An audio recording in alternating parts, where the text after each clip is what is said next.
How's it going, Giants fans? Welcome back to Fireside Giants with your boys, Alex and Anthony. Today, we're discussing Darius Slayton. Now, before the 2022 season began, we were all kind of like, maybe Slayton is a fringe roster player at this point. Maybe he will be cut. Maybe they'll just, put him on a reserve situation, reserve role. And he has blossomed this year into a legitimate contributor and probably our top receiver at this time.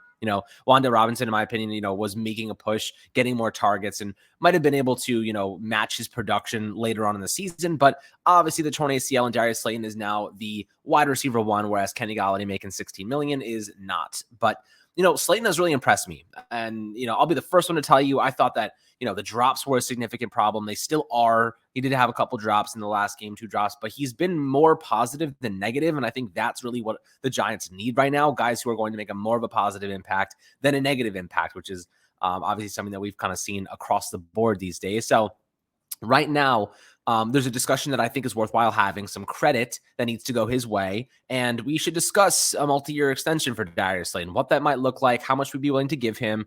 Obviously, I want to hear your thoughts as well, guys, so leave your comments in the YouTube section. Always happy to hear your perspectives on this matter, and I think you guys will probably agree that Darius Slayton is deserving of a multi-year deal, Anthony. But, when you're looking at Slayton, the production he's produced up to this point, I'll give you his numbers and whatnot in a couple of minutes here. But how are you feeling about him so far and the positive impact he's made on this offense?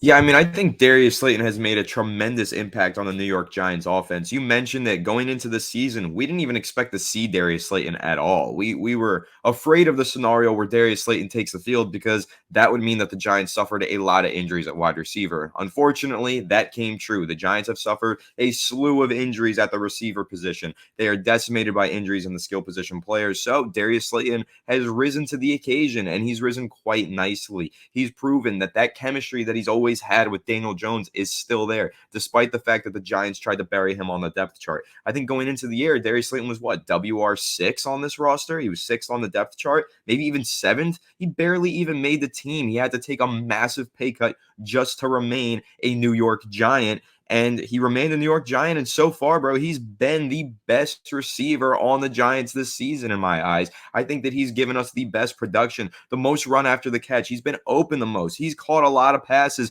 Yes, he's got his drops, and that's something that he needs to work out. Something that at this point, I don't know if he ever will, considering that's the reason he was almost cut in the first place. But we have a lot of players who are either injured or underperforming. Losing Sterling Shepard, Wan'Dale Robinson, those are tough losses. And then you've got the likes of Kenny Galladay just not coming to play on Sundays and not living up to his contract. But now you have Darius Slayton, took that pay cut and far exceeding the expectations of the contract that he's now on. He's completely crushed it. I think that what he brings to the offense is really valuable and very important for the Giants. And again, that chemistry with Daniel Jones, that's what they were missing in this offense. Daniel Jones was not able to rely on a receiver like he relies on Darius Slayton, and just having that reliable guy that Daniel Jones has that chemistry with has been huge for the Giants offense. So I'm a big fan of Darius Slayton. I really respect the way that he was so calm, cool, and collected during this whole situation. Never made a fuss in the media. Really just took it like a professional, and he acted like a professional. And he just said he had something to prove, and now he's going ahead and proving it. And I'll say I think that he does deserve an extension here, and I want to see him remain a member of the New York Giants. Yeah, I would agree. And right now, I'm kind of thinking that he is, like I said before, deserving of an extension. So to give you an idea of what his numbers look like this year, so far, he only started playing, by the way, in week 4, and he only had 2 targets for 1 catch and 11 yards. So, his impact really didn't hit its stride until week 5 against Green Bay, had 6 receptions on 7 targets for 79 yards. And everyone was like, oh, wait a second. There's a Darius Slayton we remember from the days when he was dominating in Daniel Jones' rookie season with Pat Shurmur. And they were really using him as a downfield threat. And, they've been using Darius Slayton specifically in 3 ways, right? Go routes, crossers, which we've been begging the Giants to use over the past couple seasons. Anthony, you and I have always been big proponents of crossing routes, and the Giants never used them. And now Darius Slayton, they're like, wait a second, he has great straight line speed. Let's find ways to extrapolate on that skill. And whether it's downfield or across the field, you can use that straight line speed to your advantage. And he's done a really good job of using that and making, yards, producing with that speed. So They really found ways to get him involved. And then after week 5, he had a couple really, really solid games. Week 7 against Jacksonville at 58 yards and a score, 66 yards against Seattle, 95 yards against Houston, and 86 yards this past weekend against Detroit. Obviously, like I said before, the drops have been a little bit of an issue for him in the past. Even this season, he has 4 drops. He had 2 against Detroit specifically. So one of them was a big play downfield. And, that would have been a big chunk of yardage that the Giants obviously missed out on. Now, in the past, he had 6 drops in 2020, 6 in 2021, and 4 this year. And who knows how many he'll end with. But at this point, I can pretty much say that he has taken on a much bigger role and he's running with it. He's producing more than the drops are worth, if that makes sense. Like, I'm not worried about the drops because of how much of an impact he's making with the balls he does catch. That 54-yard touchdown the other day, he turned nothing into absolutely something, which is obviously something that the Giants don't have enough players that can do something like that. So obviously a big, big change for him on that end. But here's one interesting thing that Darius Slayton has added to his repertoire. Rather, the Giants have helped him add. And you might find this interesting, Anthony. So traditionally, Darius Slayton is a boundary receiver. 82.5% of his snaps last year he spent out wide on the boundary for the Giants. This year, though, that number has reduced to 70.8%. He's playing a career-high 29% of his snaps in the slot. So that really is an interesting thing that the Giants are doing to maybe expand upon that speed. As I said before, when you run those go routes on the outside, you're really hoping that safety is just too far to the middle, too far away, and he can use that straight line speed to beat the guy over top. But what they're doing now is they're putting him in the slot and they're running those crossers and they're pulling the other receivers across the field in addition. So they clear out that side of the field. If they see that it's man coverage, they're able to pull all of those defenders away. And then Darius Slayton with his speed is able to access that portion of the field. Now, that interception that Aiden Hutchinson had was just great film work by Detroit, to be honest with you, because they were playing man coverage and they dropped their defensive edge rusher, Aiden Hutchinson, into coverage right in between that crossing route, and he managed to pick it off. That was basically just, we're going to bait them into doing that. It had been working routinely for the Giants, and of course, they kind of fell into the trap there, but it has been working. Daniel Jones, obviously not the best decision ever, but it's been working every single week, so, why not make that throw? Why not continue to make that throw? Good film work on Detroit's part, took advantage of that, but it's been very effective for Darius Slayton and this offense.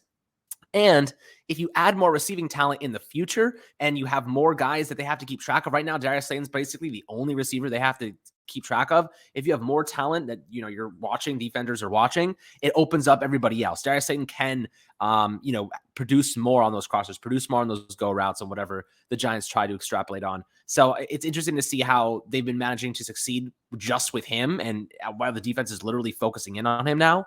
But in the future, maintaining his presence on this offense, I think could be a benefit, just because I think that he has the qualities that the Giants are looking for. He stayed quiet throughout the offseason, never questioned the coaching decisions, and they benched him. They basically put him in the doghouse for the first 4 weeks of the season. And then bam, he shows up, he starts playing well, and then he's been a starter ever since. So that's the type of guys that the Giants are looking to get, people that aren't going to question their methods and their strategies, but rather fight back and try to earn their reps back. And I think that he fits right into this culture, and he's not going to be a pricey free agent. If I was looking at a potential deal, I'm probably looking at maybe a 3-year deal with an out after the second season, maybe at, I don't know, 15 million, maybe 3 years, 15 million with a low guarantees and maybe some incentives built into it.